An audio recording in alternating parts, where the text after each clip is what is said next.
The world knows well of that nameless deadwood Zen monastery, hidden deep within a myriad of clouds and mist throughout the year. They also know that within the monastery sits a hermit with eyes slightly lowered, who has lived for unknown centuries. He possesses supreme wisdom capable of making one instantly forget the pains and obsessions of the mortal world, yet he has never stepped foot out of the bamboo forest in his entire life. Tonight, let us, accompanied by the faintly flickering firelight and this story which needs no effort to remember, step together into his true life. This elder is the mysterious entity revered by the creatures of the forest as the old panda Zen Master. At this moment, his massive black and white body sits peacefully in cross-legged meditation upon a smooth, mirror-like green stone platform. A patched, coarse gray cloth monk's robe cannot conceal the quiet strength left upon him by time. Before him rests a solitary lamp near burning out, its weak flame flickers violently in the night wind, as if it might be extinguished at any moment. Everyone proclaims his great enlightenment, believing him to be naturally without desire or demand, completely detached from the four elements. Yet, no one knows that in the back courtyard of this monastery is buried a heavy past he has carried for 1,000 years. It was only when the icy night dew dampened his long white beard that he slowly opened those weathered eyes, filled with both rivers of stars and compassion. In that ancient era known as the Age of Great Strife, the entire Grand Forest was facing unprecedented tearing. Colossal beasts from the four quarters, in order to fight for legendary spiritual springs capable of bringing supreme power, engaged in decades of endless, cruel slaughter. The old panda Zen master of that time was not yet this current wise man detached from worldly affairs, but a young ascetic monk who held the world in his heart, desiring to settle the chaos of war single-handedly. He rushed between various tribes, attempting to use the gentlest reasoning to persuade those kings who were blinded by desire.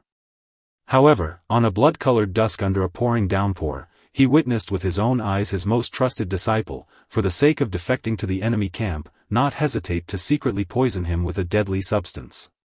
It was an ancient forbidden technique capable of corroding one's entire body's spiritual energy, making one endure the pain of 10,000 ants eating one's heart every single moment. What broke his heart even more was that this disciple, before leaving, went so far as to set a fire that destroyed the library of sutras, which he had spent half a lifetime's blood and sweat creating, recording countless rescue medicine prescriptions. The billowing dense smoke and the skyrocketing flames appeared exceptionally eye-piercing in that stormy night, burning the final hope in his heart into cold ashes.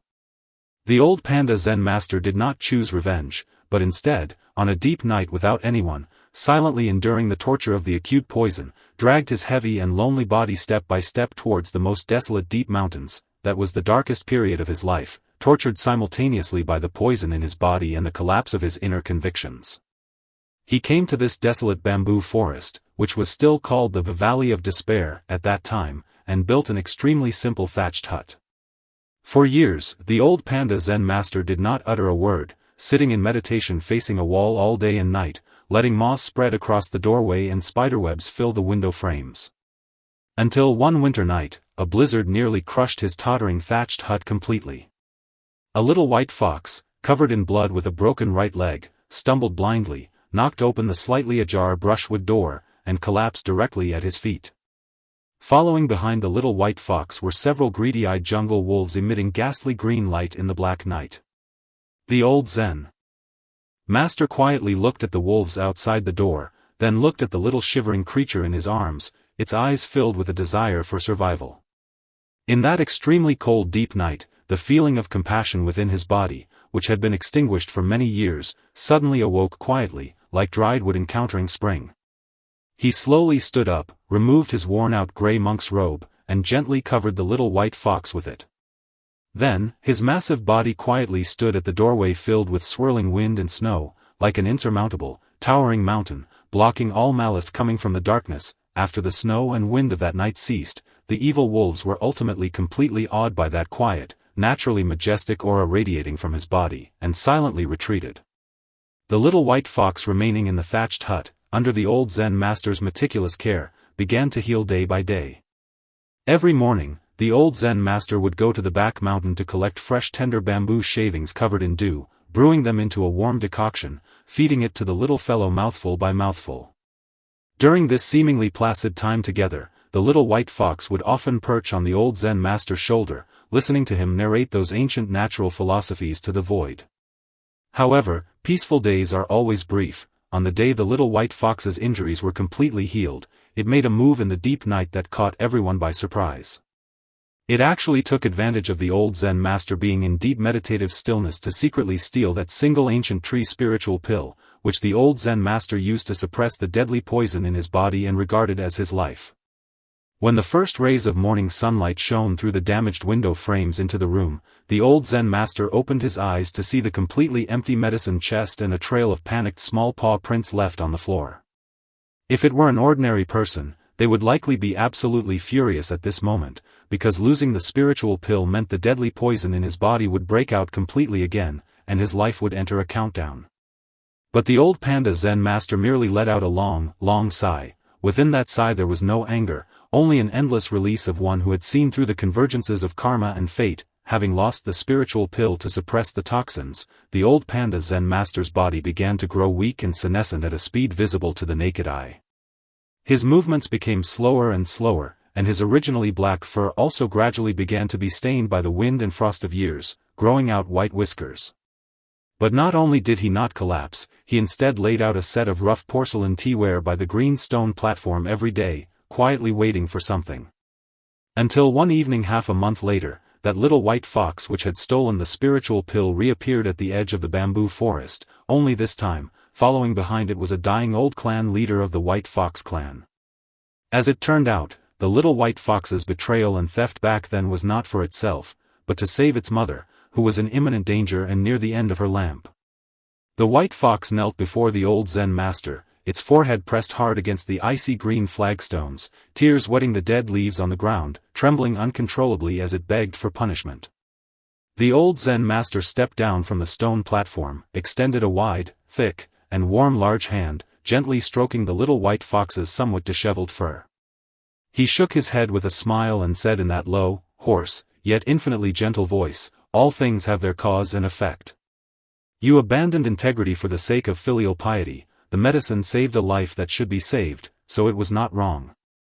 In that dusk as the sun set in the west, the evening glow dyed the entire emerald green bamboo forest into a sacred gold, and also illuminated that magnanimous, compassionate smile upon the old Zen master's face. Since then, the White Fox clan voluntarily became the guardians of this deadwood Zen monastery, and the old Zen master's compassion and wisdom also spread throughout the entire world with the wind passing through the bamboo forest.